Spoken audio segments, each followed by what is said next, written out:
externa, aparte de darle la estructura al folículo, sobre todo la que externa. Produce hormona, perfecto. ¿Qué hormona? Andrógeno y progesterona. ¿Está bien? ¿Algo más específico? Estrógeno. ¿Sí? ¿Cómo? No. ¿Alguien que esté bien de acuerdo, no?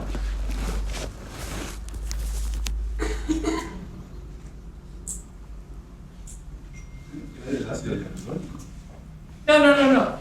Acá, estamos en las teclas, sobre todo la tecla interna, que es celular. La tecla interna es celular. Una compañera dijo andrógenos y progestágenos, y otro compañero dijo estrógeno. ¿Están de acuerdo o no están de acuerdo? ¿Está bien o está mal? ¿Que quién? ¿Crees que el andrógeno está mal? Yo creo que está todo perfecto, pero depende dónde lo utilicemos y cómo. ¿Estamos? Miren esto. La máquina que significa que teníamos el folículo primordial, la máquina del folículo primario ya es más grande, la máquina del folículo secundario es más grande y la máquina del folículo terciario de grafo es mucho más grande. Y yo estoy diciendo que produce hormonas, que son andrógenos, progestágenos y estrógenos. ¿Qué quiere decir? Que a medida que vaya creciendo esta máquina, la producción de estas hormonas va a ser mayor, ¿o no? Y si yo estoy diciendo que desde el día 1 al día 14 se está desarrollando el folículo, ¿cuál es la hormona que va a ir creciendo? Esquemáticamente, la que va a ir creciendo, forma, va a ir aumentando, va a ser el estradiol. El estradiol. ¿Qué es el estradiol? Estradiol, estriol y estriola. Pero el estradiol es más conocido. ¿Qué es el estradiol? Está bien, sí, una hormona, pero ¿qué tipo?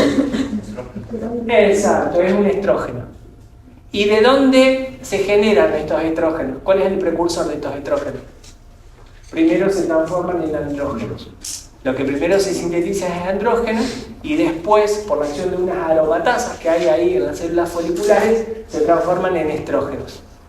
¿Venimos bien? Estas hormonas sexuales, pero a mí lo que me interesa es que se acuerden que el estradiol es el que va aumentando, que es la hormona sexual. ¿Qué es lo que va logrando a medida que va creciendo? Miren, esquemáticamente acá yo voy a dibujar una glándula del endometrio. Una glándula del endometrio del ciclo anterior. Una glándula que nosotros vamos a decir que tiene un epitelio. ¿Qué tipo de epitelio tiene? De revestimiento cilíndrico. ¿Sí o no? ¿Ciliado o sin ciliado? Ciliado. El del endometrio es el de las trompas de ciliado. ¿Y el del endometrio? ¿Sí o no? No. ¿El endometrio no o el endometrio sí? Creo que sí. ¿Para qué están las cilias? ¿De ¿Para qué están las cilias? ¿Movilizar qué? En general, cilias, ¿para qué están? Para movilizar algo que está pasando ahí. ¿Qué está pasando por dónde? En las trompas, Por abajo, por el costado, por la luz. por la superficie superior. Porque si hay específico, algo que está pasando, yo le puedo decir una unión, eso también es una especialización que sirve para pasar algo del costado al otro costado. ¿Sí? Las cilias son especializaciones apicales que sirven para el transporte de sustancia en superficie apical. Esa sería la definición que tienen que decir, porque transportan. Y acá, ¿hay que transportar algo en el endometrio? ¿Sí o no? ¿Qué? ¿El espermatozoide? El espermatozoide se podría transportar por la cilia. Para que pase. Puede ser, creo que sí. Sí. Pero no tenía que estar en el endometrio. Yo no estoy hablando de eso, es otra cosa. Pero no si tiene cilia o no tiene cilia. ¿Alguien estudió el endometrio? Bueno, me lo debo para la próxima. Pero si tiene cilias, puede transportar superficie. Sabemos que ya vamos a llegar. Pero bueno, la cuestión era la siguiente.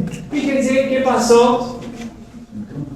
¿Qué pasó cuando se produjo la menstruación? ¿Qué fue lo que pasó cuando se produjo la menstruación? Acá y acá. Todo esto es el endometrio, ¿no? El endometrio, ¿qué significa? Endo. Interno, ¿sí? Y sería la parte interna del cuerpo del útero, sobre todo de la cavidad uterina. Después la parte media va a ser el miometrio, que va a ser del músculo, y después vamos a tener otro que se llama perimetrio. Pero acá tenemos al, sí, gracias, al endometrio. ¿Qué pasó acá? ¿Está acá? ¿Qué diferencia hay ahí? En ese esquema. Llena de sangre, perfecto. Ahora se empezó a caer porque empezó a mezclar. Se ve muy poco de allá atrás, pero ya van recargando los fibrones. Pero miren, en la mezcla, miren cómo quedó la glándula. Miren cómo quedó la glándula. Y antes era todo así. ¿Qué sucedió? Se está escapando. ¿Se está qué? Escapando. ¿Se está qué? Está bien, pero esa palabra no me gusta. Porque ¿quién escama? La piel. La queratina, el cambio celular. Acá qué pasó, miren. ¿Qué dice? Rack. ¿Qué hizo?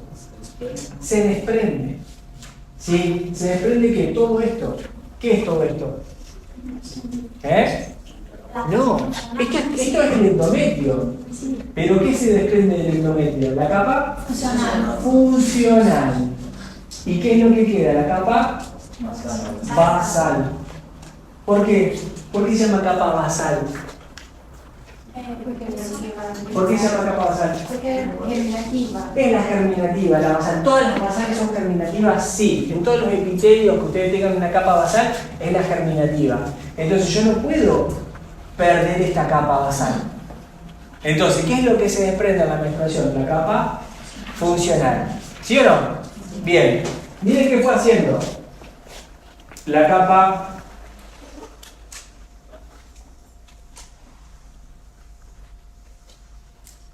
basal, ¿qué fue haciendo? Fue creciendo y formó nuevamente la capa funcional.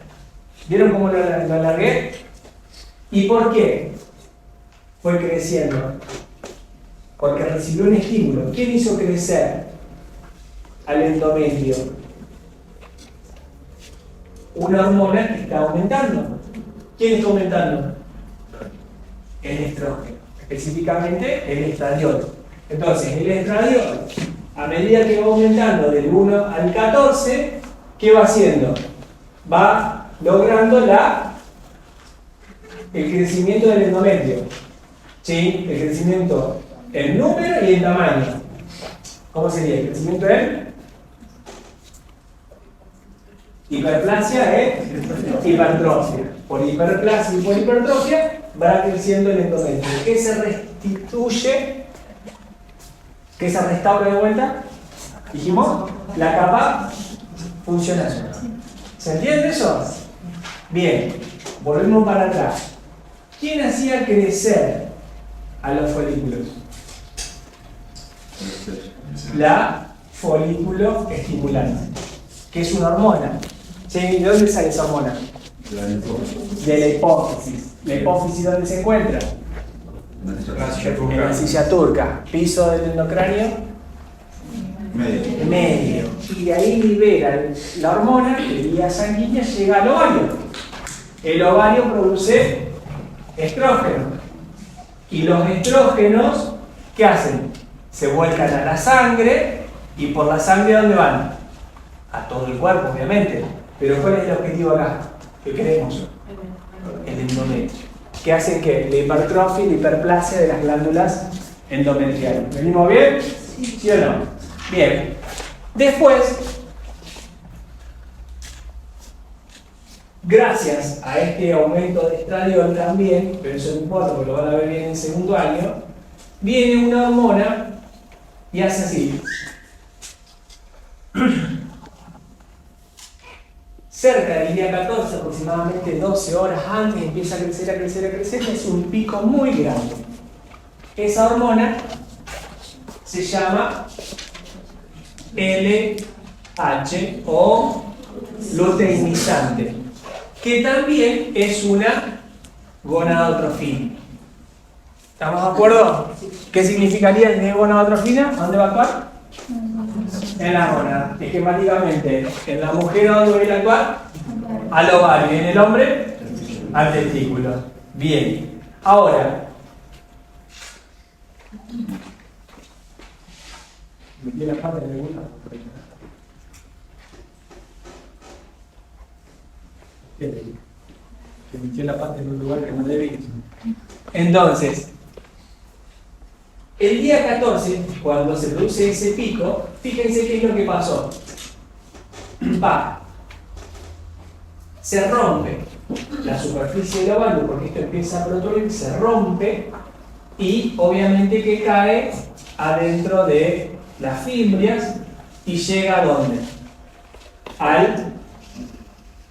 A la parte más dilatada, vamos a hacerlo acá, que es la ampolla. ¿Qué es lo que llega ahí?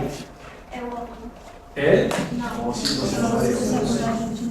Ajá, el ovocito secundario, muy bien. Ovocito secundario, rodeado por quién? Antes.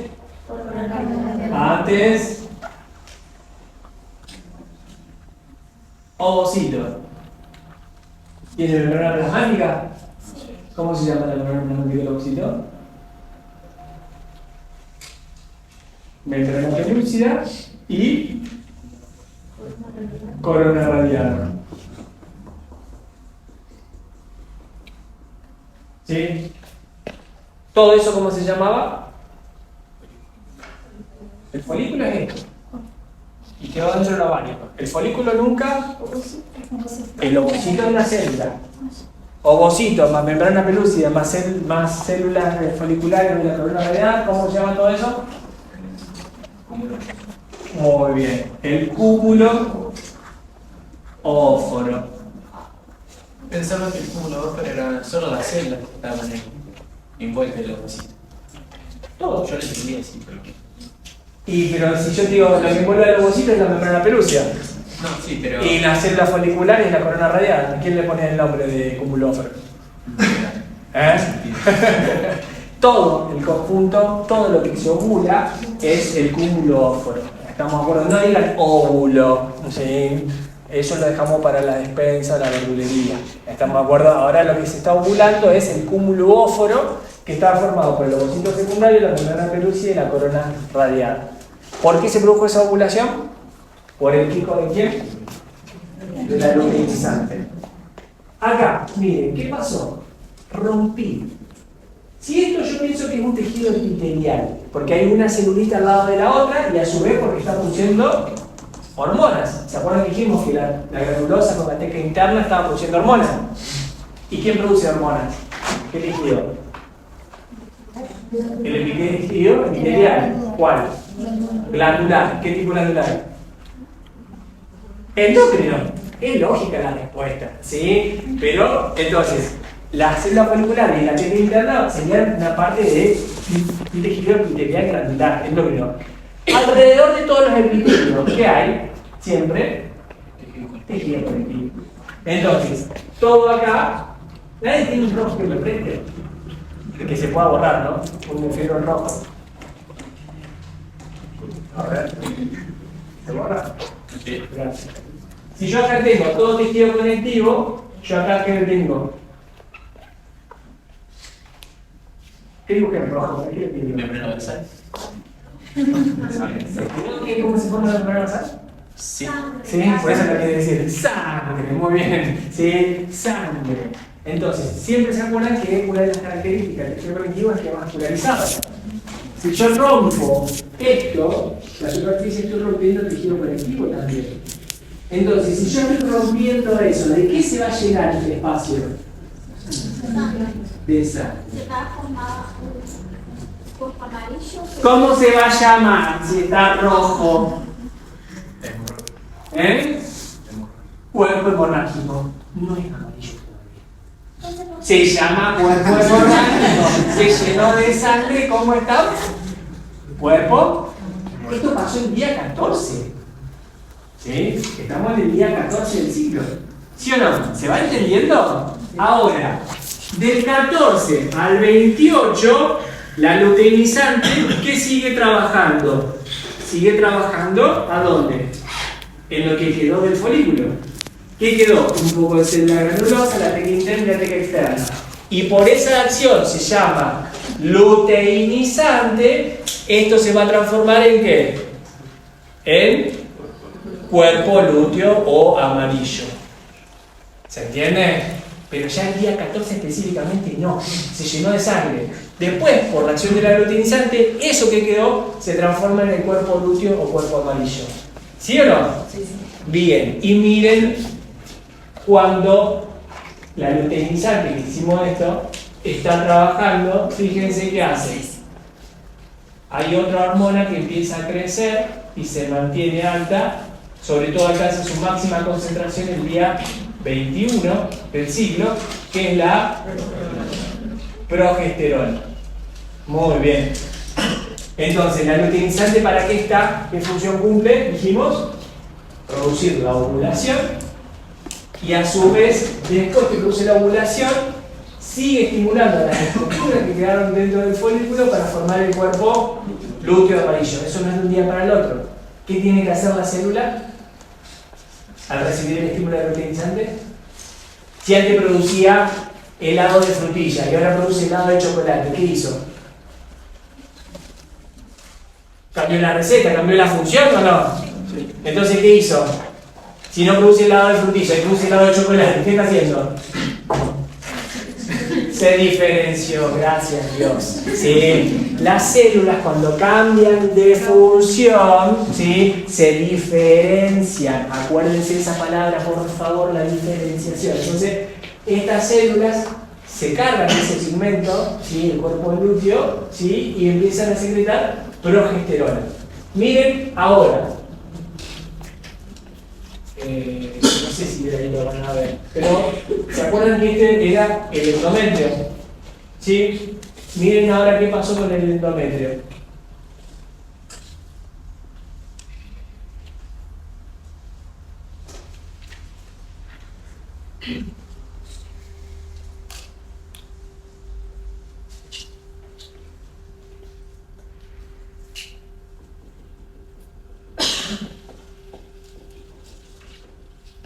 Tengo un fibrón negro también, si necesito.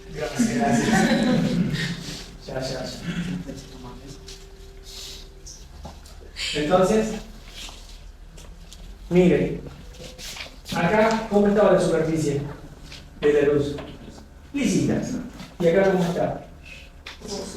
Rugosa, está bien, pero se llaman histológicamente glándulas. Cuando el camino va así, ¿qué dicen ustedes? Cuando el camino va de un lado y para el otro, ¿cómo es? ¿Un camino? Sinuoso, me dicen ahora. ¿Cómo es? Tortuoso. ¿Sí? Las glándulas se ponen tortuosas. ¿Sí? Las glándulas se ponen tortuosas y se ponen más edematizadas, que no vienen al caso, y empiezan a secretar más. ¿Qué hicieron las glándulas? ¿Siguieron creciendo en tamaño? Miren, tengo el mismo tamaño. ¿La hice crecer más largo? ¿La hice más ancha? ¿Crecieron en grande o en tamaño o en largo? No. ¿Qué hicieron? Pasaron de producir frutilla a chocolate. Entonces, ¿qué hicieron? Se diferenciaron. Muy bien, esas glándulas se diferenciaron y están haciendo más secretorias. ¿Venimos bien? ¿Y quién lo logró eso? La progesterona. ¿De dónde salía la progesterona? Del cuerpo amarillo o lúteo. ¿Y quién era la hormona que le estimulaba? La luteinizante. Digan los nombres porque así se acuerdan. ¿Sí? LH. ¿Qué significa LH? Así, entonces, hormonas luteinizantes, ¿qué va a hacer el luteinizante? Va a formar el cuerpo del lúteo. Y el cuerpo del lúteo, ¿qué va a hacer? Secretar progesterona. ¿Qué pasó el día 28? El día 28 dijimos, basta, ¿sí? Se terminó la luteinizante. Fíjense lo que hizo la luteinizante. Cayó en forma brusca. ¡Fra! No se secretó más.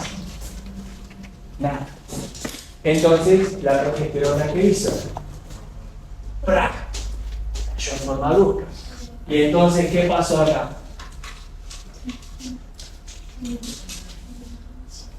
¡Pra! Se cayó. El endometrio, ¿qué capa? La funcional. Perfecto. ¿Se puede perder la capa basal? No. ¿Por qué? Porque no es germinativa. ¿Se entiende? ¿Sí o no? Bien.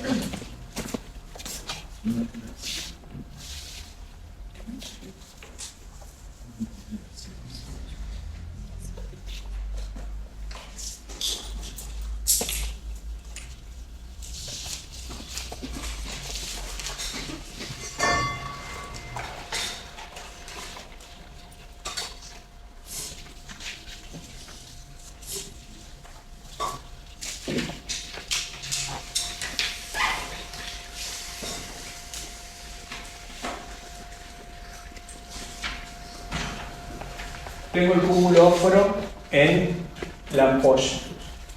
Y ahora van a venir los espermatozoides. Se va a producir la fecundación. Nosotros dijimos que ese ovocito fecundario va a terminar su segunda meiosis y al terminar esa segunda meiosis se va a poder unir el pronúcleo femenino con el pronúcleo masculino y se va a formar una célula que se va a llamar huevo o cigoto. ¿Veis mujer? Huevo cigoto. Ese huevo cigoto tenemos 24 horas. Del día 14 al día 15. Aproximadamente para que se produzca eso. Entonces, tiene que tener el acto sexual, aproximadamente ese día tiene que suceder y las condiciones tienen que tener, obviamente, ese ovocito ser viable, ser de buena calidad y los espermatozoides también tienen que ser de buena calidad. Pero los espermatozoides en condiciones óptimas pueden vivir en el tracto genital femenino. ¿Cuánto tiempo? 3 días, 5 días, algunos dicen 7 días. Sí. Ahí es donde quedan atrapados. ¿A dónde atrapados? ¿A dónde se depositan, doctor? Que quedaron atrapados en la cripta y que en un momento se podían desprender y ir. ¿Cripta de quién?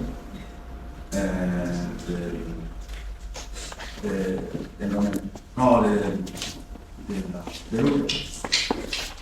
O entre la trompa. Bueno, me voy a acordar. Ahí me voy a acordar yo también. Soy horrible para dibujar, pero esquemáticamente esto no es una muela, sino sería el útero, y esto sería la vagina, cara anterior y cara posterior. El pene se introduce y los espermatozoides, ¿a dónde estarían? En el saco vaginal posterior. Acá, exacto. En las condiciones del saco vaginal posterior, y de ahí podrían migrar tranquilamente y hacer todo el recorrido. Se deposita en la vagina del espermatozoide. No me van a decir que se deposita en el útero porque me muero. Y escuchando que se deposita el espermatozoide en el ovario. Sí. Ustedes abran la boca así, yo también abro la misma boca y cuando estoy tomando el examen, yo digo, usted está nervioso, está nerviosa, ¿dónde se depositan las espermatozoides? ¿Sí? Entonces, eso que parece un chiste en ese momento, a usted le parece que es la pura realidad. ¿Estamos de acuerdo? Pero no. Sí, he escuchado un montón de cosas, una de esas, ya vamos a... Yo tendría que hacer un libro de respuestas locas. Una vez le pregunté a una señorita, ¿dónde se encuentra la vulva? No entiendo la pregunta, doctor. ¿En qué región del cuerpo humano se encuentra la vulva? No entiendo la pregunta. ¿Cuántas partes tiene el cuerpo humano? No entiendo la pregunta. El cuerpo humano tiene cabeza y cuello, extremidad y tronco. ¿A dónde se encuentra la vulva? En el tronco. Muy bien. ¿En qué parte del tronco? No entiendo la pregunta. Bueno, el tronco tiene tórax, abdomen, pelvis. Bien, le digo yo. Tórax, abdomen, pelvis, le digo yo. Bien, me dice. Entonces, ¿en qué parte del tronco se encuentra la vulva? Abdomen, pelvis. ¿Abdomen o pelvis? Abdomen. Que me caigan muertos acá mismo. Una señorita, estudiante de medicina, regular de crecimiento y desarrollo, me dijo que la vulva se encontraba en el abdomen. A un hombre, generalidades. Le digo, ¿cómo se llama la hormona sexual masculina? No una mujer, a un hombre. No sé. Trata de pensar las hormonas que produce el testículo. No sé. Digo, hace mucho tiempo esto ya. La versión de Garabat sacó un disco, ¿sí? Que se llama, tiene el mismo nombre. No me gusta la versión. No me puedo ayudar. Pero la verdad, así son los exámenes, ¿sí? De grosero a veces las preguntas. Pero bueno, esto del espermatozoide, ¿dónde el pene deja los espermatozoides? Usted va a decir, no puede ser. Sí, puede ser. Entra al útero, entra a las trompas, entra al ovario. No, entra solo queda la vagina y en el fondo del saco posterior ahí se deposita. Y la viabilidad en condiciones óptimas, con una buena calidad de espermatozoides, aproximadamente dura entre 3 y 5, entonces por una semana. ¿Cuántos espermatozoides hay por milímetro cúbico? ¿100 qué? 100.000. 100 millones. 100.000 millones. ¿Cuántos espermatozoides hay por milímetro? 50, 60 millones. Por milímetro, no sé, pero son 200 millones en total, ¿no? 200 millones. Todos eyaculamos la misma cantidad. No, claro, no, pero entonces, promedio. Promedio, ¿cuánto es el promedio? El promedio es la suma de dos números. 200. Chamullero, ¿qué? Bueno, lo buscan, ¿sí? Porque tienen que ser millones. Bueno, acá formamos el huevo cigoto, vamos. Y después, esto empieza a dividirse mitóticamente y generó esto.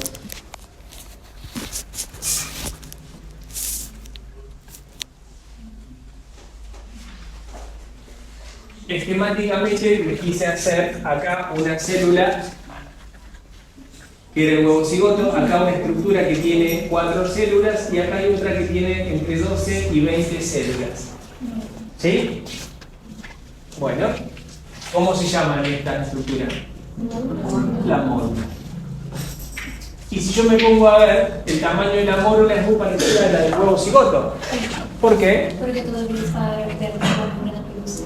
Ajá. ¿Y por qué? Está... Para que se implante solo en el metro. Ajá. No. ¿Y si no estaría la membrana pelúcida? Las aves se desprenden y se tienen la trompa. Puede ser que la... Sí, está bien, eso es lo que me estás que la diciendo, pero el inducción tamaño. magnética solamente tenga la fase S y la fase M. Puede ser eso. Entonces, en la fase, entonces, ¿cuál? Solamente que tenga la fase S y la fase M. Que no tenga la fase G1 y la G2. ¿No tiene G2?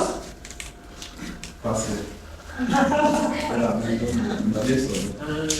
¿Cuándo la célula alcanza su tamaño? G1. En G1.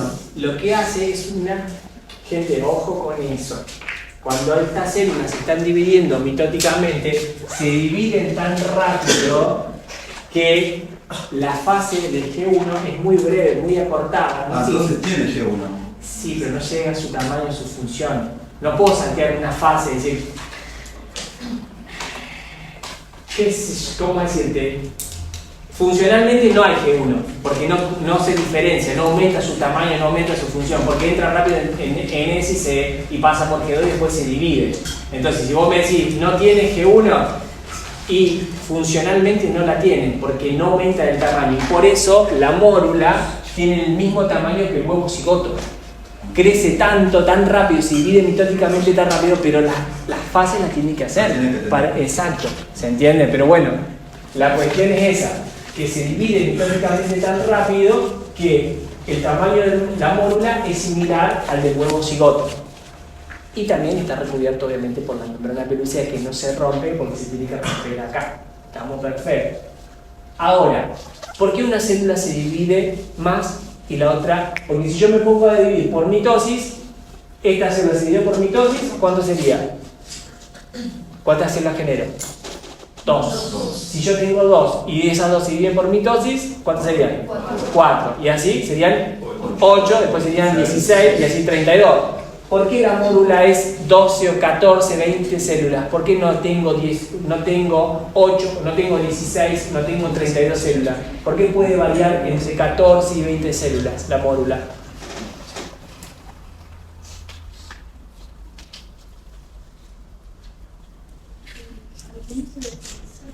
¿Cómo?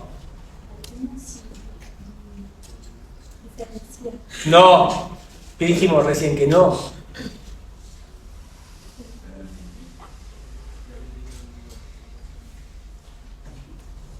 ¿Por qué? Si la mitosis me genera 2 células hijas idénticas a la célula madre, esto tendría que ser ¿qué? El doble, 4, 8, 16. ¿Por qué dice que la mórula tiene entre 14, 16 y 20 células? ¿Qué significa eso? Que hay células que se dividen más rápido y otras más lento. ¿Y por qué se puede dividir una más rápida y otra más lenta? Ah, sí, hay unas divisiones más rápidas y otras más lentas. Sí, porque ¿por qué? las más lentas van a ser parte de... Yo no estoy diciendo para qué. ¿Por qué una célula se divide más rápido y por qué una célula se divide más lenta? Porque el proceso está más acelerado una que otra. No me gusta la respuesta. Bueno, sé que unas van a ser tropolato y otras... No, eso después acá. Sí, Ya, pero- de eso llegamos acá. Ya se están allí produciendo. No, estamos acá, módula. Todavía no llegamos al citotrofoblasto y al sincicio, ni al embrioblasto. Todavía no llegamos. ¿Por qué una célula se divide más rápida que otra?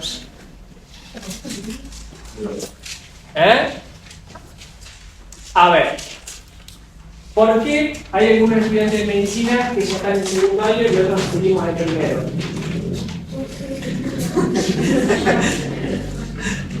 Uno lo hicieron más rápido que el otro.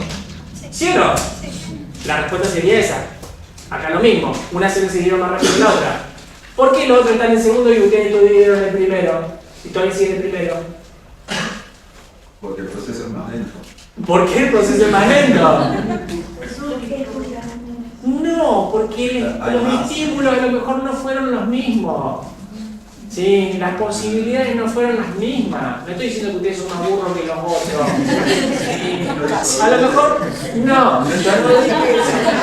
Yo quiero decir que una célula, para que cumpla su función, tiene que tener ¿qué? El estímulo adecuado. Entonces, una célula se divide más rápido que la otra, ¿por qué? Claro, va a recibir, a lo mejor la célula que está dividiéndose porque está recibiendo ¿qué? Un estímulo más adecuado. ¿Qué es el estímulo más adecuado? Yo me quiero dividir, quiero ir al gimnasio, quiero hipertrofiarme, ¿qué voy a necesitar? Nutrientes. A lo mejor esa célula se divide más rápido, ¿por qué? Porque es la que recibe más rápido nutrientes, o la que está más en contacto con los nutrientes que la otra. ¿Se entiende? No lo sé por qué pasa eso. Pero una sí se divide más rápido que la otra y yo puedo inferir estudiando que para que se cumpla una función tiene que haber un estímulo adecuado. ¿Y el estímulo adecuado cuál es para una célula que se divide metálicamente? Que tenga factores de crecimiento, que tenga ¿sí? nutrición. ¿Y cómo se nutre ahí esa célula? Por difusión ¿Por difusión qué? de la trompa. Se nutre con los elementos que hay en la trompa. Escuché tu respuesta, ¿está? Escuchen esa respuesta. ¿Cómo se nutre la mórula? Por los elementos de la trompa. El músculo liso, las fimbrias, la ampolla, el istmo, esos son elementos de la trompa. No. No.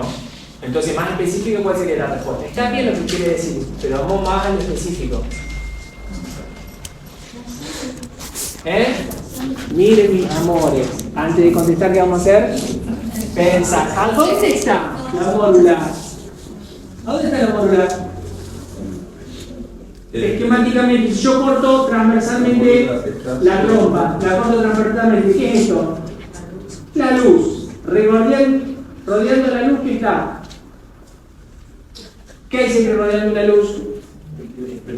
¿Qué hay?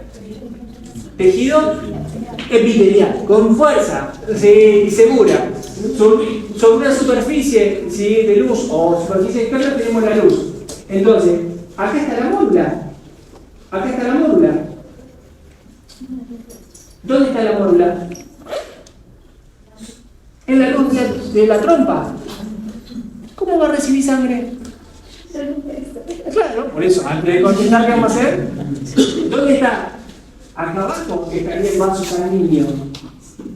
Por debajo, en la pared de la trompa. Entonces, ¿de qué se nutre? De secreciones. De secreciones. Bien, ¿de quién? ¿De quién? De estructura de la trompa. Vamos más específico. ¿De la célula? Sí, ya. Ah, casi. ¿Cómo es tu nombre? Está bien que se confunda acá, pero si llegamos al final y te tomo, te voy a preguntar.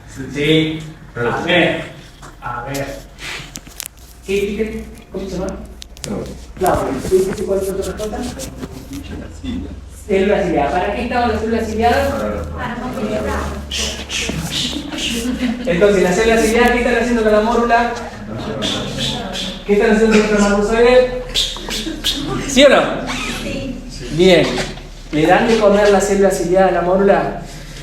Opción A, células ciliadas. Opción B, células secretorias. Sí. De las que estén secretando a la luz, le van a estar dando de comer. ¿Se entiende? Sí. ¿Cómo se llama entonces este tipo de nutrición? Yo escucho, acá escuché yo, embriotrofa, histohemotrofa, ¿qué otra más? Ya lo puse, embriotrofa. Es la respuesta. Es la respuesta. La respuesta es embriotrofa. Sí. ¿Sí? ¿Por qué? Dice en otro Porque está en la fase preembrionaria. Porque está en la fase preembrionaria, entonces no se llama embrión todavía. Y no sería embriotrofa.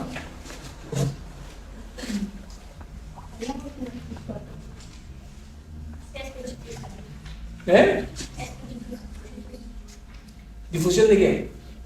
De la secreción. De la célula secreta. Entonces, las células secretorias, cuando nutren a la mórula, se llama embriotrofa. Histotrofa.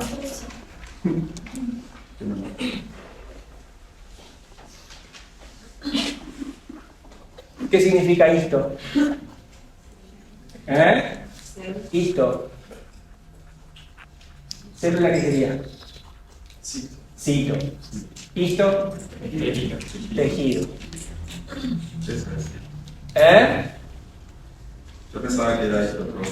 Histotrofa. Bueno, la compañera está diciendo embriotrofa. Y hay otros que me dijeron histohemotrofa. Histo de embriotrofa. Ajá. Pero el embriotrofa no era cuando ya estaba enmarcada en la pared del útero. Bueno, No envíes, me interesa. me dicen que tengo una mirada gabagérgica. El GABA es un neurotransmisor inhibitorio. Entonces a veces ni los miro. Bueno, lo buscamos y después me lo cuentan. Todo tiene mi celular, así que me mandan un mensajito. ¿Cómo se llama la nutrición? Esto, vuelvo a decir, yo quiero que lo entiendan y no lo estudien de memoria, porque si no pasa esto. ¿Sí? ¿Quién está nutriendo a la mórula? Las células que están secretando. ¿Estamos de acuerdo? Las células esas pueden tener su propia reserva, pero también reciben de las células secretorias. ¿Venimos bien? Perfecto. Seguimos. Llegamos ahora a la cavidad uterina. ¿A dónde se va a insertar esquemáticamente? Va a venir al fundus, ¿sí? A la parte posterior, ¿sí? Del útero. Esa sería la zona esquemáticamente donde habitualmente se va a empezar a insertar. Pero esta mórula aproximadamente tarda 3-5 días en llegar a ¿dónde? A la cavidad. Entonces, ¿cuándo se había producido el huevo cigoto, la fecundación? El día 14. Y tarda 5 días aproximadamente en llegar al útero. Sería 14. Aproximadamente el día 19 ya estaría dentro del útero, dentro de la cavidad uterina. Un día más, un día menos, pero aproximadamente el 5 días, el día 19 ya se encontraría ahí. Y esa mórula empieza a formarse, ¿sí? Y empieza a ¿qué? A diferenciarse en una estructura que se va a llamar blastocisto. El blastocisto. ¿Qué es el blastocisto? ¿Qué va a ser? Va a ser una estructura cavitaria que va a tener una cavidad que va a ser todo esto que se va a llamar blastocele. Perfecto. Y va a haber un polo que es donde se van a agrupar las células, que va a ser el polo animal, que se llama, o polo embrionario, el que va a originar todo lo que va a ser el futuro bebé. Y después tenemos un polo aembrionario, ¿sí? Que sería el opuesto. ¿Venimos bien? Y recubriendo a todo esto, vamos a tener lo que se va a llamar el trofoblasto, y la parte interna se va a llamar embrioblasto. ¿Sí? Eso lo vamos a ir viendo ahora. Pero ¿qué pasa? Ese blastocito aproximadamente, y es que voy a hacer un esquema, porque para la anatomía, si me ven esto me matan. Estoy dibujando esquemáticamente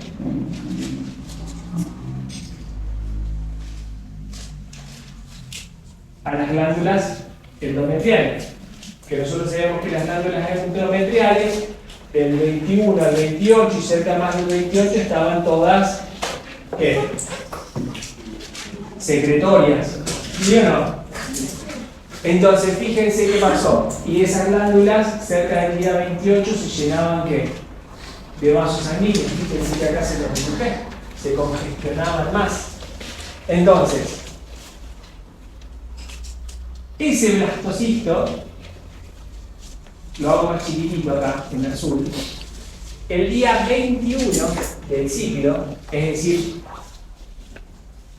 el séptimo día del primer día del huevo cigoto, el séptimo día, ¿qué empieza a hacer? Empieza a adherirse. ¿Y por qué se adhiere? Como dijo la compañera, porque empieza a perder ¿qué? La membrana pelúcida. ¿Venimos bien? Empieza a adherirse el día 21, y cuando empieza a adherirse, empieza a generar una capa. ¿Sí? Ya estamos ahora del 7, vamos a pasar sucesivamente hasta el día 14, es decir, toda la segunda semana. Esto fue primera semana, esto va a ser toda la segunda semana. Empieza a meterse en el interior del endometrio, gracias a que desarrolla una capa, que ahora la vamos a hacer más grande, que lo ayuda a meterse durante toda la segunda semana en la capa funcional del endometrio. ¿Sí? Esa capa deriva del trofoblasto, que se va a diferenciar a su vez en la segunda semana en cito y en silicio trofoblastos. Esta capa que ayuda a invadir al endometrio es la capa que estoy dibujando en rojo, que deriva obviamente del citotrofoblasto y que es una capa que tiene capacidad invasora y tiene una característica que es multinucleada. ¿Por qué? Porque la célula, esquemáticamente lo hago así grande, imagínense una parte del citotrofoblasto, se divide mitóticamente y se vuelca, ¿sí?, para formar el sincicio. Entonces, cada vez que se divide por mitosis del citotrofoblasto, ¿sí?, genera mayor aumento del sincicio. Y ese sincicio va invadiendo, va rompiendo. ¿Venimos bien? Entonces, si yo acá tengo el blastocisto, tengo que darle de comer, yo lo voy a tener que secretar. Y yo acá, si tengo que darle de comer a ese disco bilaminar que va a ser en la segunda semana, también le tengo que dar de comer. Pero acá ya voy a empezar a estar en contacto con sangre. ¿Sí? Y a su vez, tal vez, el embrión ya empiece a tener un mesodermo extraembrionario. Y tal vez, después cuando lo estudien, empiece a tener los vasos sanguíneos propios. Por eso, esto lo tienen que poner en cada uno de los estadios que tiene la célula, huevo cigoto, mórula, embrión, ¿sí?, de implantación o lo que fuera. Pero ya vamos a llegar a eso. ¿Venimos bien? Sí. Entonces, ¿cuánto tarda en implantarse totalmente del día 7 al día 14? Una semana más. ¿Qué fue? Del 7 al 14, de acá, del día 1 al día 7, y del 7 al 14, hablando del embrión. ¿Sí o no? Sí. Porque el día 1 es este, como se preguntó. El día 7, cuando se está dividiendo. Y del 7 al 14 es cuando hace la invasión. ¿Qué pasó cuando hace la invasión? ¿Qué pasó con la luteinizante? ¿Qué hace la luteinizante el día 28? Disminuye. Se cae. Está embarazada. ¿Qué pasó con la luteinizante? Se cae. Está con tiroides. ¿Qué le pasa a la progesterona el día 28? Se cae. Comió 5 kilos de torta. ¿Qué pasó el día 28? Se cae. La luteinizante el día 28 se cayó. Se cayó. ¿Sí o no? La luteinizante se cayó. Pero miren qué pasó. Si acá está el embrión que se insertó en la capa endometrial. ¿En qué capa se insertó? En la capa funcional. ¿Se puede meter en la capa basal? ¿Por qué? Porque la va a destruir y no se va a regenerar. Entonces, funcionalmente tiene que quedar solo ahí, en la capa funcional. Entonces, ¿qué pasó? La luteinizante cayó. Y mire qué pasó. Cuando está embarazada, la progesterona, ¿qué hizo? Se mantuvo. ¿De dónde salía la progesterona? Del cuerpo amarillo. ¿Quién estimulaba al cuerpo amarillo para que produzca progesterona? Pero ahora no está en la luteinizante. Entonces tengo que tener una hormona que me estimula ¿a quién?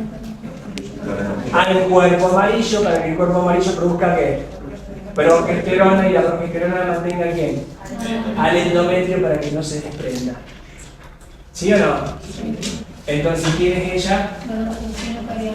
Muy bien. Del sincicio trofoblasto sale la gonadotrofina coriónica humana. ¿Qué pasa a dónde? A la sangre, y por sangre va y estimula el cuerpo lúteo, que se va a llamar cuerpo lúteo del embarazo.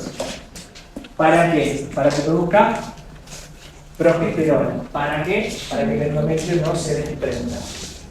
¿Se entendió? Sí. No van a contestar cualquier cosa. ¿Qué hace la gonadotrofina coriónica humana? Le preguntamos. Produce progesterona. ¿Cómo? Estimula el endometrio. No. La gonadotrofina colónica humana está haciendo lo mismo que ¿quién? Que la luteinizante. Exactamente lo mismo. Tiene el mismo lugar que son las células del cuerpo lúteo. ¿Venimos bien? Por lo tanto, van a compartir hasta los receptores. Por lo tanto, si comparten el mismo sitio donde actúan los mismos receptores, químicamente van a ser idénticas. ¿Qué son? ¿Qué naturaleza tiene la gonadotrofina? Glucoproteína. Muy bien. ¿Y cuáles son las gonadotrofinas? FSH y fuerza, con seguridad, luteinizante y folículo estimulante. Esas son las gonadotrofinas.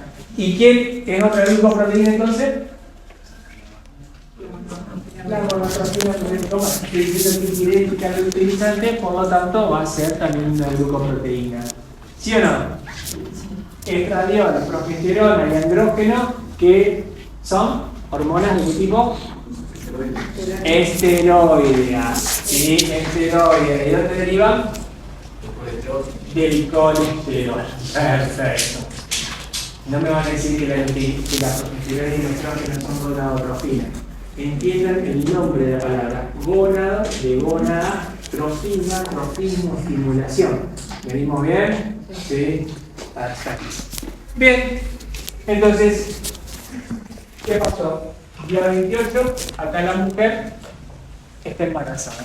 No vino, ¿sí?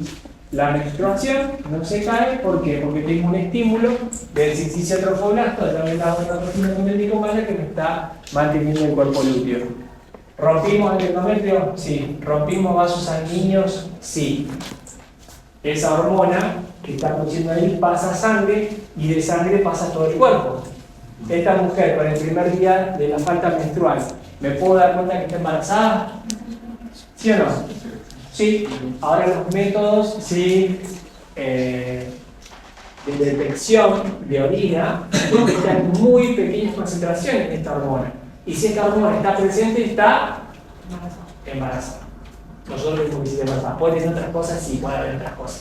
Pero por lo pronto nosotros decimos que está embarazada, estamos viendo la normalidad. ¿Estamos de acuerdo? Bien. Ahora, si yo la doso en sangre, ¿la voy a encontrar más fácil? Y sí, si está pasando de la sangre del útero para el útero llegar al ovario. ¿Sí? Eso pasa en circulación sistémica. Entonces, si yo la doso en sangre, voy a tener los valores de la gonadotrofina colónica humana. Ahora, si yo estoy invadiendo y estoy rompiendo vasos sanguíneos, componentes del futuro bebé, ¿podrán pasar a la sangre? Sí. Células de esa nueva vida ya directamente pueden estar pasando circulación sanguínea. Entonces, esto no creo que se nos pregunte, no haría hincapié, pero si ustedes toman una muestra de la sangre de la madre y estudian células fetales, pueden encontrar ya las células fetales y saber cuál es el sexo del bebé. ¿Estamos de acuerdo? ¿Se entiende eso? ¿Cómo? Yo sabía, eso me va a interesar. Eso me va a interesar. Lo otro, ¿cómo se nutre? Que no llegamos a eso. Si no conocemos cómo se nutre el huevo, si otro nada, no llegamos a esa pregunta. ¿Estamos de acuerdo? Pero si nosotros razonamos, si nosotros estamos razonando que el embrión, cuando está entrando al endometrio, está rompiendo vasos sanguíneos que lo ayudan a nutrirse y a su vez a volcar hormonas, componentes celulares de esa invasión también pueden pasar a la sangre de materna. ¿Estamos de acuerdo? Sí. Entonces yo puedo tener sangre en la sangre materna, es decir, células fetales, que en este caso no son fetales, serían preembrionarias, circulando. ¿Estamos de acuerdo? ¿Sí? Entonces, haciendo un estudio de sangre de la madre, buscando células, entre comillas, fetales, que no son fetales porque las fetales comienzan después de la 8ª semana, ahí puedo saber el sexo del bebé. ¿Estamos de acuerdo? ¿Sí? Pero si me pregunta, ¿cuándo determino el sexo del bebé? ¿Qué tengo que decir? ¿Que es en la 7ª semana o Séptima a partir de semana. la fecundación? No, 7ª semana, ¿a partir de qué método? Ecografía. ecografía vos podés tener un esbozo inicial, ¿sí? Séptima semana del desarrollo embrionario, noveno del embarazo. Ah, tengo dos más. Claro, ¿se entiende? Porque tengo dos más. Vos en el séptimo, ahí vos podés llamar un esbozo, ¿sí? Del aparato genital, tanto masculino como femenino. Pero si a vos te preguntan, ¿hay células circulantes del bebé en sangre materna? Sí. Y con eso se pueden hacer estudios, muchos cromosómicos y a su vez también del sexo. Bien. ¿Qué hora es? 30 minutos. Bueno. Carné prenatal. Carné prenatal. Esta mujer fue a buscar cómo cuidar su embarazo. Y cómo cuidar su embarazo, el carnet prenatal o perinatal, hay algunos que le preguntan ¿qué diferencia hay entre prenatal y perinatal? Ese carnet es un documento, ¿sí? internacional. ¿Qué significa eso? Está bien, en cualquier lugar del mundo se debería utilizar ese carnet para acompañar el embarazo. Controlar el embarazo, pero sí, a mí me gusta mucho la palabra acompañar o seguir el embarazo, los cuidados de ese embarazo. Fíjense, ¿por qué saben que es internacional y no es que inventaron acá en Santa Fe? Fíjense que arriba dice OMS, OPS, ¿sí? En el carnet prenatal o perinatal dice eso. Bueno, ahora, ese carnet prenatal a ustedes les va a servir porque va a tener toda la información desde el momento en que ustedes estén confirmando que está embarazada. ¿Cómo confirmaron que está embarazada, María? ¿Cómo confirmaron que está embarazada, María? Primero tenemos que hacer un interrogatorio y exhaustivo. María, ¿tenés pareja estable? Sí, la que traje ahora. ¿Mantienes relaciones sexuales? Sí. ¿Tomás anticonceptivos? Sí. ¿De manera regular los anticonceptivos? Sí. Es poco probable que María esté embarazada. María, ¿utiliza métodos de barrera? Sí. ¿Usa profiláctico siempre? María no va a estar embarazada. Sí, María a lo mejor tiene ganas, que está delirando. Y entonces, ¿qué le tengo que preguntar? Si tenés pareja estable, si mantenés relaciones sexuales de forma regular, con penetración pene-vagina, o dicen, sí, tenemos relaciones sexuales. ¿De qué tipo? Oral, anal. ¿Va a quedar embarazada? Imposible. Esas preguntas, ¿sí? Para sospechar el embarazo hay que saberlas. ¿Se entiende eso? Entonces, después ustedes lo van a confirmar con qué? Con el dosaje de la gonadotrofina coriónica humana. No pongan la ecografía en la primera respuesta. Entonces, ¿por qué? Porque imagínense que todas las mujeres con la primera falta menstrual, el primer día de falta menstrual, le llegan al centro de salud. Y le dicen, estoy embarazada, no menstrué, tenía que venirme hoy y no menstrué. Y sí, puede pasar. A lo mejor una que se conoce muy bien, una en 100, dice, sí, realmente estoy embarazada, lo estuvimos buscando, justo el día 14 me cambió, sí, la fluidez del moco cervical, yo ya sé, hicimos el amor, todo, estoy embarazada. Sí. Tenemos que tener la suerte así para que un día en el ciclo quede embarazada con una sola vez.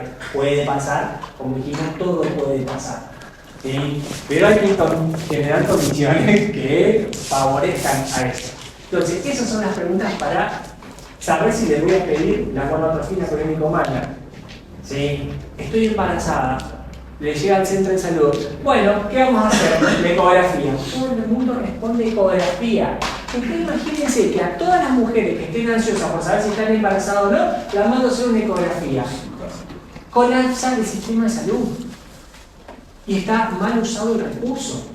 ¿Se entiende? Entonces, primero, a ver, María, ¿tenés pareja estable? ¿Sí o no? Puede ser que no tenga estable y que esté embarazada igual. Acá estamos tratando de pensar en lo ideal, entre comillas. Mantener relaciones habituales, ¿sí? Diariamente sin cuidarte, no tomas anticonceptivos, no hay métodos de barrera, ¿sí? ¿Sos regular? No, a veces me viene cada 35 días, a veces... ¿Se entiende? Entonces puede ser que no esté embarazada.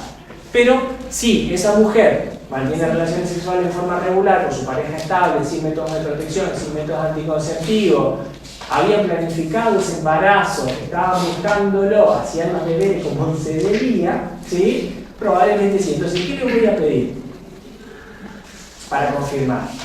El de sangre. El test de sangre que decía dosaje de la gonadotrofina humana. O viene María y dice, mirá, me dio 2 gallinas, o me dio la crucecita, ya estoy. Sí, ahí sí te van a empezar a abrir que el carnet prenatal. Entonces, como siempre le decimos, ¿cómo sospecha usted que está un embarazo? Porque siempre dice, yo quiero confirmar el embarazo. Bueno, le voy a hacer una ecografía. La primera respuesta, no se metan en eso. ¿Sí? Porque en el programa de crecimiento y desarrollo está modificaciones embriológicas, ¿sí? Por ecografía. No hay ninguno de diagnóstico por imagen. Ahora, nadie se nos va a preguntar, pero está en el programa. ¿Se entiende? Entonces, denle el nombre a eso. Entonces, digamos, bueno, confirmamos con la gonadotrofina polémica humana. ¿Y por qué con la gonadotrofina humana? Porque sale el citocitrofolato, que es una hormona que va a estimular el cuerpo lúteo para que la progesterona siga manteniendo esos niveles y evitar que se caiga el endometrio funcional. ¿Sí? Bellísimo, queda. ¿Estamos de acuerdo? Entonces, alguien dice, ya sabe lo que estoy preguntando y no lo estudió de memoria, o ya lo tiene todo procesado. ¿Sí? Bien. Y después, bueno, ahora sí, ya que me trajiste esto, ya sabemos que está bueno, abrimos el carnet perinatal. Bueno, el carnet perinatal tiene, lo primero, los datos personales. Y dentro de esos datos personales va a tener obviamente nombre y apellido. ¿Lo tienen? ¿Lo pueden ir siguiendo? Si lo ven, ¿lo conocen el carnet perinatal? Bien, ¿y qué color es? Gris, blanco y amarillo. ¿Por qué está amarillo? Porque lo que se marque en amarillo es los factores de riesgo y son obviamente un criterio internacional. Dijimos, todo el mundo tiene que utilizar eso. Bien, datos personales, nombre, apellido, documento, dirección, sí, donde vive. Después viene la edad. La edad. Menos de 15 y mayor de 35 aparecen como factores de riesgo. Lo ideal sería que la mujer quede embarazada después de los 15 años y antes de los 35. ¿Sí? Ese sería el grupo etario de mayor fertilidad y el menor riesgo de complicaciones. ¿Sí? Nadie le va a preguntar qué complicaciones tendría una menor de 15 y otra mayor de 35, y si se la preguntan, digan, el doctor Gatti dijo que no sirve esa pregunta. Estamos, que yo tengo que poder saber por qué las complicaciones en menor de 35 y menor de 15 y mayor de 35. Sí tengo que saber que lo ideal sería entre 15 y 35, que está en el carnet prenatal. ¿Se entiende? Si le preguntan no, ¿cuál sería la edad? Y empiezan a inventar cualquier cosa y ya no lo representan. ¿Estamos? Bien. Después viene el alfabetismo. Si es analfabeta o no es analfabeta, eso es de suma importancia. ¿Por qué? Porque acá nosotros mismos tenemos que hacer que el cuidado del embarazo. ¿Y cómo te voy a cuidar yo a vos si vos no me estás entendiendo a mí? O a lo mejor el vocabulario que yo estoy utilizando, vos no lo vas a poder, ¿sí? ¿Qué? Significar. No lo vas a poder, ¿qué? Representar. Para mí la importancia que va a tener a lo mejor no va a ser la misma porque tengo otro nivel de instrucción, porque tengo un nivel académico, instructivo, que soy médico, pero si vos sos analfabeta, yo no voy a saber a lo mejor cómo llegaste. ¿Estamos de acuerdo con eso? Entonces, esa relación médico-paciente se puede alterar tranquilamente por el grado de alfabetismo de la mujer embarazada. ¿Estamos de acuerdo con eso? ¿Qué barrera estoy generando ahí? El punto de vista de la atención primaria de la salud. ¿Qué barrera estoy generando? ¿Sí? ¿Qué estoy alterando? Si una mujer es analfabeta y yo le hablo con terminología técnica. ¿Cómo te lo Giovanna. Giovanna, ¿usted tiene una hipercromía en la base del cristalino, ¿sí? Que se debe a un aumento de la hemoglobina glicosilada producida por el podocito del pericelo del riñón? ¿Me entendiste?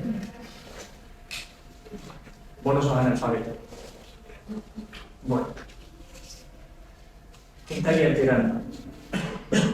¿Qué es la comunicación? que propone atención primaria en la salud para evitar eso. ¿Accesibilidad de qué tipo? La estudié en accesibilidad. La vez pasada yo le conté por qué estaba el primer nivel, era el centro de salud. Y habíamos dicho que era accesibilidad geográfica, ¿o no? Sí. Dijo la muda. Ya no van a hacer hablar en este momento. Acá que estoy teniendo. Ella es brasilera, pero no la habla en portugués y en castellano, a lo mejor ella lo entiende perfecto. Tengo que adaptar el mensaje para que lo pueda entender. No sé leer ni escribir, por más que me lo anotes.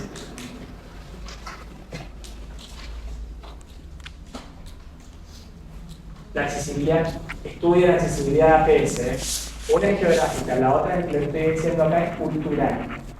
¿Estamos de acuerdo? Entonces, acá hay una barrera de accesibilidad cultural. La persona no me va a entender. ¿Pero por qué? Porque le estoy hablando con una terminología que por más que yo, a nivel básico, a lo mejor tampoco entienda, porque no tiene instrucción académica, tiene analfabeta. Y a ver si hablo en portoñol. Y encima la otra, imagínense que yo soy un médico recibido en Brasil, y encima no, tengo 5 o 6 años, y no manejo el castellano y sigo en portoñol. Con una embarazada, ¿sí? Toma. ¿Sí? Aborigen del norte de Argentina. ¿Qué hago? Un quilombo. No entendí nada. ¿Qué salió de ahí, de esa relación médico-paciente? Un chiquero. ¿Se entiende? ¿Sí? Eso es la accesibilidad cultural. ¿Venimos bien? Perfecto. ¿Qué hago yo para solucionar eso? No la entiendo. No, tengo que tratar de entender cuál es la problemática de la comunicación. No fue nunca a la escuela. Trabajó de los 5 años. Si es del pueblo Hong, ellos también tienen una manera de ver su historia a través de Perfecto. del embarazo. Perfecto. Ellos tienen su qué. Su cultura. Si tienen Su qué. conocimiento. ¿Tienen qué? Con respecto al embarazo. Su forma de vivir el embarazo, ¿qué sería eso? ¿Su qué? Su creencia. ¿Su qué? Su representación. Sí, su representación del embarazo. ¿Estamos de acuerdo? Ya vamos a hablar de un poquito de representación en la que viene. Maxi, ¿y si es sordomuda, qué hace un médico? Si es sordomuda. Ajá, puede ser también. Sí, existen los sordomudos. Eso no sería tan cultural si fuera sordomuda. ¿Cómo que no? Sería una época. ¿Qué sabe lo que piensa si es sordomuda? Pero ¿cómo se refiere vos siendo el doctor? Bueno, eso lo pregunto yo. ¿Qué se les queda a ustedes en la cabeza? ¿Qué piensan ustedes? No te hago la pregunta porque para mí, en mi caso, no sería cultural. Ajá, no. ¿Qué sería? Cuando se adquiere el habla, la comunicación es cultural. La comunicación es cultural. Vos no sabés qué representación ella tiene de sordomuda. ¿Cómo hacés para solucionar eso? ¿No la entendés más? No, capaz Para empezar a leer. una opción para seguir atendiéndola. ¿Cómo? ¿Cómo puede cambiar el habla de una sordomuda? Una. ¡Aleluya, gloria a Dios! ¿Qué hago? ¿Lenguaje de señas? Claro, pero no todos los médicos saben el lenguaje de señas. Perfecto. No sabés quién sabe el lenguaje de señas. Yo no sé el lenguaje de señas. ¿Qué hago? Lo más que puede hacer es que Ninguno de todos los que trabajan en tu ciudad sabe el lenguaje de señas y ninguno quiere estudiar. Un familiar de... ¡Aleluya, gloria a Dios! le explico a esa persona. Y ahí está lo que yo tengo que hacer, el acompañamiento. Entonces tengo que buscar la estrategia para que esté esa mujer, si es una analfabeta, voy a tener que buscar un referente en su familia, la madre, la tía, la hermana, la prima, y si no existe, el referente social para sacar esa brecha. ¿Se entiende? Yo tengo que tratarla, tengo que cuidarla. No puedo acceder a eso. Yo no soy todo poderoso y no puedo. Entonces necesito la ayuda de otro. Ahora, hay alguna problemática social en la cual la mujer vamos a poner, se droga, no viene a la consulta, no viene nada, ¿la mando a buscar yo? ¿Voy a golpearle la puerta yo? Por eso necesito que acompañada. Después vamos a ver que en el carnet prenatal dice si está en pareja, si está estable, si no está solo o nada. ¿Sí? Eso también es importante. Imagínense que supuestamente yo hablamos en castellano con una persona que entendió a nivel primario, secundario completo, entendió todo lo que tenía que hacer para el control de su embarazo. Le di todas las órdenes escritas, entendió todo, no vino a hacerlo. ¿Por qué no vino? Porque a lo mejor no se representó la importancia que para mí es el embarazo en esa persona. Acá sí, en el programa, en el problema como que está interesada porque viene por las cuidadas. Pero puede ser que eso no suceda. Entonces, ¿qué vamos a hacer nosotros? ¿La vamos a ir a buscar? Sí, pero a lo mejor el médico no. ¿Quién tiene que ir a buscarla? La gente de salud o el trabajador social. Entonces, la problemática ya es de todo el equipo, únicamente del médico. ¿Por qué? ¿Por qué intenso que no viene a su laboratorio? La enfermera que me hizo la extracción. O, sí, un familiar que diga está embarazada y no va a los controles. Eso es la accesibilidad, ¿sí?, cultural, y es lo que nosotros estamos también tratando de ver, lo que se llama la participación comunitaria. ¿Venimos bien? Bien. La última parte en relación a esto es lo que les digo: si está sola, está acompañada, ¿sí? Si está casada, si está en unión, dice, sí, le dice pareja estable, sola y otros. Siempre y cuando planteemos que es un embarazo que está buscando control para hacer una promoción del embarazo, lo ideal sería que ese embarazo esté planificado. ¿Estamos? Y siempre lo ideal sería que esté acompañado. ¿Pasa eso? Sí pasa, lo que yo diría puede ser que no suceda, pero eso no nos vamos a meter, pero siempre y cuando saber si esa mujer embarazada está sola o no, me va a modificar el cuidado del embarazo. ¿Venimos bien? Perfecto. Después vienen los antecedentes. Los antecedentes familiares y personales. Y tienen hipertensión, diabetes y todo un montón de enfermedades, tuberculosis, para sea personal o familiar. No interesa que sepan, pero sepan que la van a tener que preguntar. Y después vienen los antecedentes obstétricos. De los antecedentes obstétricos, ustedes dicen gestas previas. Si estuvo embarazada o no estuvo embarazada previamente, entonces ahí le van a poner, ¿sí?, el numerito, 0, 1, 2, 3, 4. ¿Sí? Si es la primera vez que se embaraza, obviamente que acá no van a poner 0 y nada, pero no es una que es el embarazo que ustedes están haciendo. De estas gestas previas, lo que van a evaluar si llegan, ¿sí?, si son recién nacidos, pretérmino o a término, y si esos recién nacidos nacen vivos o si nacen muertos. Y a su vez, si esos recién nacidos están vivos o están muertos. Y a su vez, si esos recién nacidos murieron durante la primera semana o después de la primera semana. Eso no, porque no me voy a entrar en patologías. Solo sepan los antecedentes obstétricos en forma general. Si estuvo embarazada, si no está embarazada, y si hay algún cuadradito amarillo que le genere algún factor de riesgo. Un niño menor de 2,5 kg o un niño mayor de 4.000 gramos. ¿Se entiende? 2.500 gramos o mayor a 4.000 gramos. Esos son sobre todo las gestas previas. Y después, una cosa bastante importante, que es en lo que nos vamos a detener ahora, es el control del embarazo. El control del embarazo propiamente dicho. Fíjense, esquemáticamente ahí le dibujé la parte, ¿sí?, del carnet que tiene ¿cuántos renglones? ¿Me están viendo o no? ¿Hay carnet? Sí. Y acá esquemáticamente yo le dibujé 5. Entonces, ¿cuántos controles tienen que tener como mínimo? 5 controles. ¿Y cómo tienen que ser esos controles? periódicos. ¿Qué significa eso, periódico? En un determinado tiempo, en forma regular, continuos y regulares. El primer control tiene que ser siempre antes del primer trimestre. Por lo general, el primer trimestre serían las 13 semanas, algunos los extienden hasta la 20 semana, dentro de la primera 20, lo mejor es dentro del primer trimestre. Pero imaginémonos que tenemos semana 20, como llegado ahí. El próximo control, 24. El próximo control, 28. El próximo control, 32. Y el próximo control, 36.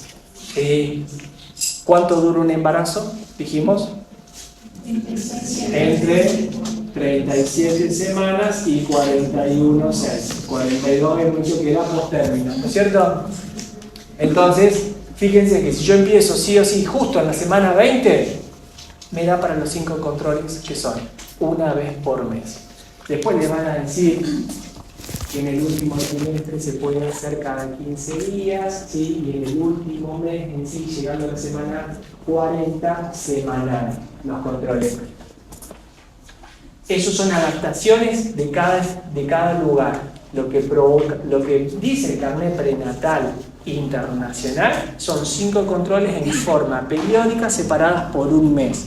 ¿Por qué? Porque si la mujer viene el último mes e hizo los 5 controles, no es un embarazo controlado, porque se controló en el último mes. ¿Se entiende eso? ¿Sí? Entonces tienen que ser los controles, ¿sí?, fraccionados, ¿sí?, regulares en el tiempo. ¿Y qué es lo que se controla? Ahí. Por eso acá vamos a poner una fecha. ¿Qué es lo que se controla? Para saber que ese embarazo está siendo acompañado, está siendo regular y viene bien. Vean el carnet. La edad gestacional, el peso, la densidad uterina. Bien, para la edad gestacional, yo la puedo calcular la edad gestacional con la fecha última menstruación. Entonces acá voy a poner, si es el primer día, 4 semanas. ¿Sí? Esquemáticamente acá porque faltó el primer día menstrual. Dijimos que cuando faltaba el primer día de la menstruación teníamos 4 semanas de embarazo, 2 semanas del desarrollo del futuro embrión. Bien, imaginemos 4, 20, 25, lo que sea. Después, el peso. ¿Sí? El peso de la mujer. Entonces tenemos, cuando vayan a ver acá adelante, tenemos el peso previo, referido. Y acá vamos a tener el peso que va a ir incrementando. ¿Cuánto tiene que incrementar aproximadamente durante el embarazo? De forma general se dice 1 kilo por mes. Estamos aproximadamente entonces llegado a los 9 meses, ¿sí?, las 9 lunas, tendríamos que haber aumentado 9 kilos. Sí, puede haber entre 8 o 11 kilos, pero aproximadamente si ustedes dicen 1 kilo por mes, no hay ningún problema. Tengan en cuenta que durante el desarrollo del embarazo, el peso se incrementa ¿cuándo? Más. En el último trimestre. En el último trimestre es cuando el bebé crece, ¿sí?, en tamaño y en peso. Por lo tanto, sí, ya venimos. Aumentamos 5 kilos, después del último trimestre va a pasar los 9 meses. Entonces, acá estamos diciendo 1 kilo por mes, y lo máximo es en el último trimestre. ¿Estamos de acuerdo? Bien. Después, ¿qué más controlamos de la mujer embarazada? La presión arterial. Bien, la tensión arterial o presión arterial. Eso es importantísimo porque la circulación de la tensión arterial, es decir, la sangre, tiene que circular con valores normales para que le llegue bien el flujo ¿a quién? A la placenta. Y por ende yo sepa que el bebé está recibiendo buena cantidad de oxígeno y nutrientes. Si la mujer tiene hipertensión, probablemente no le llegue bien sangre y nutrientes, pero eso no lo tienen que saber. Solo tenemos que saber que controlamos la presión para que sea normal, para que le llegue buena concentración de oxígeno y nutrientes al bebé. Listo. Y si está en la presión elevada, le va a llegar poco oxígeno y nutrientes. Más de eso, ¿le preguntan otra cosa? No. Sí, me hago cargo de eso. Bien. Después, ¿qué más? Glucemia. Glucemia. Acá en el control. Sí. Presentación. Presentación. Está bien. Bien, por eso. En el control del embarazo. ¿Sí? Esos por lo general son cuando pedimos los laboratorios, que después lo vamos a ver. Acá yo le estoy revisando a la mujer calculé la edad gestacional, la pesé, le estoy tomando la tensión y puedo medir la altura uterina. La altura uterina, ¿qué significaría? Obviamente que ¿cuánto mide el útero? Esquemáticamente yo hago así la síntesis pubiana y acá tendríamos el ombligo, acá el apéndice sigmoide. Obviamente que el útero va a ir creciendo, va a salir de la pelvis, va a pasar al abdomen y a medida que vaya creciendo, yo lo que voy a ir tocando es que lo que habíamos dicho es el fondo uterino. ¿Sí? Entonces, ¿cómo hacemos para medir la altura uterina? Medimos el pubis, tocamos el pubis, ¿sí? La rama horizontal del pubis y voy palpando el abdomen hasta que encuentro la resistencia. Mido de acá hasta acá y eso es la altura uterina. ¿Se entiende cómo se mide la altura uterina? Ustedes van a estar midiendo la altura uterina, ¿sí? Midiendo entonces desde el pubis, de la rama horizontal del pubis, hasta lo que palpe. Por lo general, en el primer trimestre no se llega a palpar nada, en el segundo trimestre ya llega entre el ombligo y el pubis, y el tercer trimestre obviamente que ya es notorio y se ve el ombligo, pasa el ombligo y todo. Bien, eso es la altura uterina. Pero, la altura uterina, ¿qué quiere decir? Que está creciendo el útero. ¿Qué significa eso? Si se va agrandando el útero. ¿Qué está creciendo el útero? Sí, o que si no creció el bebé, ¿qué pasó? No se lo van a preguntar, pero a ver si le razonan.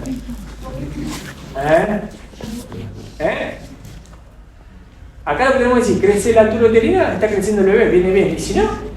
Si no es bebé, está muerto. No. El útero sigue creciendo, si el bebé está muerto, el útero no va a crecer más. ¿Sí? Pero yo, dentro del útero, aparte del bebé, ¿qué tengo? Entonces, si el útero sigue creciendo y no es porque crece el bebé, es porque hay un exceso de líquido. Eso no lo tienen que saber, sí, nada. Pero acá lo que tenemos es que el crecimiento, crece el bebé, crece el útero, es que el bebé está creciendo bien, punto y seguido. Bien, después que vienen, puede ser presentación o latidos cardiofetales. ¿Sí? Latidos cardiofetales, si ustedes escuchan el latido del corazón. Por lo general, en el primer trimestre obviamente no se ocultan y a partir del segundo trimestre sí se ocultan los latidos cardiofetales. Después, la presentación. La presentación, ¿qué significaría? Si está de cabeza, si está transverso, si está podálico, si viene sentado, eso tampoco nos interesa. Y después, algún dato clínico que sea de relevancia, qué sé yo, está tomando el hierro, está tomando el ácido fólico, no lo tomó, lo vomitó, tiene una infección urinaria o lo que sea, algo específico de esa consulta. No sé, algo a llorar, no ve la hora de ser mamá o... ¿Estamos de acuerdo? Bien. Nos vemos la próxima.